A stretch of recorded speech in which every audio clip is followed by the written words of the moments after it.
Welcome back to the Willis Report. We've been talking a lot about the VA scandal. It continues to unfold as investigations into what happened with the thousands of military veterans that endured long wait times for medical care.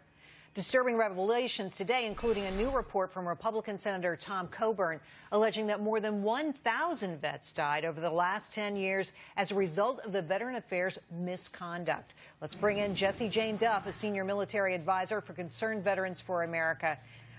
Jessie, I have to say, 1,000 people is shocking to me. Do you think that the senator has this information correct?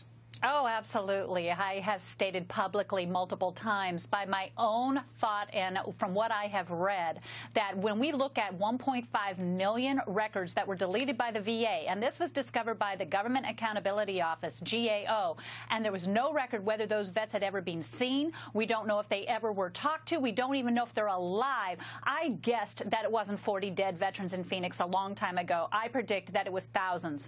Thousands, easily. It's shocking, and you know, it's just a drip, drip, drip of horrible information on the story every single day. Let me give you some more facts from Tom Coburn's study.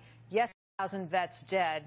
Also, the VA paid out $1 billion to vets and families due to medical malpractice, so overpayments, wasting money that could have been used well for veterans. And then VA health providers losing their medical licenses.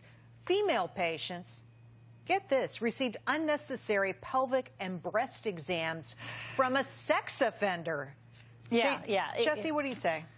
Well, Senator Coburn calls it out. He says they've got perverts and criminals on the staff, and they're not taking care of what is legitimate practice. So how are we ever supposed to, as veterans, have confidence in the very health care that we depend upon when they literally wait for us to go there to die? You know, and if they're going to be abusing people, particularly these women who probably have gone through some type of sexual assault and aren't even aware of it, you know, you can't help but just feel completely disgusted as somebody who served this country for 20 years to know that this is what's waiting for me when I get off of active duty. It's so disturbing, and of course now we know that this isn't a Phoenix thing. This has gone on all over the country, all over. And we're starting to hear about Brockton, Massachusetts, Grand Junction, Colorado, Montgomery, Alabama, on and on it goes. How is it possible that seemingly every hospital in the system is having problems of these kinds of magnitudes?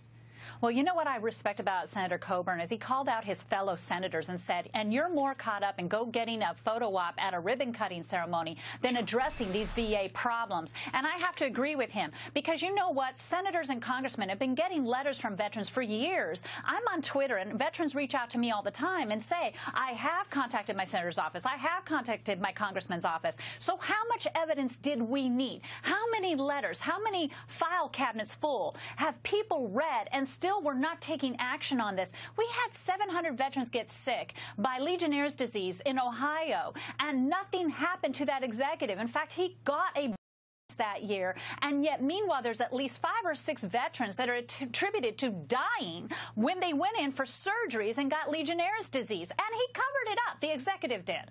So you know, this has gone on and on and on, and I've been beating the drum, beating the drum, beating the drum, and thank God for people like you to come out and now say enough is enough. Well, I have more bad news for you, not good news. Sloan Gibson, who was the acting VA secretary, coming out and saying, I'm deeply disappointed, not only in the substantiation of allegations raised by whistleblowers, but also in the failures within the VA to take whistleblower complaints seriously.